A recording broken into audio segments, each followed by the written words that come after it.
So good day everyone. For today's video, we will discuss about the procedures in black and white printmaking. The contact printing. Contact printing. A contact print is a photographic image produced by laying the film, typically a negative, directly against photographic paper and exposing the paper to light. The term contact print derives from the process of creating direct contact between the film and paper. Steps for making a contact print. Step 1. Place the negative emulsion side up on the printing glass. Next is step 2. Place the paper emulsion side down over the negative. Step 3. Bring the platen or pressure cover down into the printing position. Step 4. Turn the printing lights on for the required exposure time. Step 5. Release the platen and process the paper. Step 6. Viewing the negative under a white light. It has a shiny side and a dull side.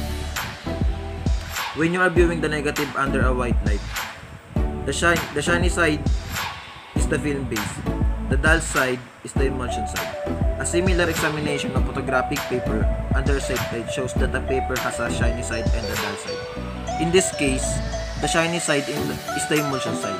The dull side is the paper support. Photographic paper normally has a slight curl toward the emulsion side, although this is not true in all cases. Step 7. To make contact prints. To make contact prints, you must place the dull side of the negative in contact with the shiny side of the paper. That is, they must be in emulsion to emulsion. If the negative base is in contact with the paper emulsion, the photograph will be reversed. In some cases, such a reversal in the print is not easily seen, but it becomes strikingly clear when there are letters or numbers in the picture. Next is procedures in black and white printmaking or black and white printmaking. The photo enlarging. Photo enlarging. In technology of photography, the usual procedure is enlargement. The negative is projected onto sensitive paper carrying a silver highlight emulsion similar to that used for the film. Exposure by the enlarger light source again yields a latent image of the negative. Steps for making a photo enlarger. Step 1. Preparing the equipments or supplies like cotton, wrapping alcohol, a light room, 4 trays for chemicals, enlarger with a condenser head, and etc. Step 2 is setting up. Plug your enlarger into the timer and the timer into the socket. Make sure you can get your entire print through the fixer before going outside the darkroom, or else your print will be ruined. Set up the darkroom somewhere that the door can stay shut. Step 3. The parts of the enlarger. The parts of enlarger is the focusing knob, head knob, and aperture knob. The focusing knob, this will move the bellows up and down from the negative to focus it. Head knob. This knob will either loosen the head so you can slide it up or down, or it will mechanically move the head up and down. Aperture ring. This ring should be located on the lens and changes the aperture. If the enlarger is turned on, you will notice the light get dimmer and brighter as you turn it. And next is step 4. Before you print an actual photo, you may want to try a photogram.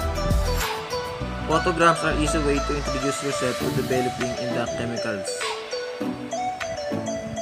Make sure the enlarger light covers the entire easel. Load the easel with paper. Arrange some objects in a fun pattern on the paper. Exposure the paper at your wide f-stop for approximately 10 to 15 seconds. Develop the paper as you normally would. Step 5 is getting ready. Put a little rubbing alcohol on the cosmetic pad and wipe down both sides of your negative. Wave the negative back and forth until completely dry. Last, wipe off any remaining cotton fibers with your clean fingers. Take out and open your negative carrier, slightly bend the negative, and put it under the pegs that will hold in place. You need to put the negative emulsion side down. Your negative should appear backwards and upside down. Adjust the negative so that you can see the photo you want to print. And next is close the negative carrier and insert it back into the Enlarger. Step 6. Focus your picture. Turn on the Enlarger and open the f-stop to the widest aperture. Position the easel underneath your Enlarger and raise lower the head so that you like how the picture is capped on it. If you don't see any picture but the light is on, check to make sure it's not tremendously unfocused. If you don't have a grain Enlarger, this is a step for if you don't have a grain Enlarger. Place it under the Enlarger with the light turned on. Find a bright white dot to the eyepiece of the grain Enlarger. You may only be able to find it by backing up a bit slowly. Get closer to it. Looking at the white dot, once you're all the way up to it, you'll be able to tell whether or not it is focused. Next is test strips. Test strips are used to determine how long to expose your photo for. They are simply strips of your photographic paper that you expose for different amounts of time. And last is print the photo. Set your f-stop to the smallest aperture. Insert a full piece of paper into the easel. Set the timer that you pick from your test strip. Turn on the timer and allow the paper to be exposed. And next is process the paper to the chemicals. Don't move anything in the Enlarger until you can out and see the picture in normal light. Just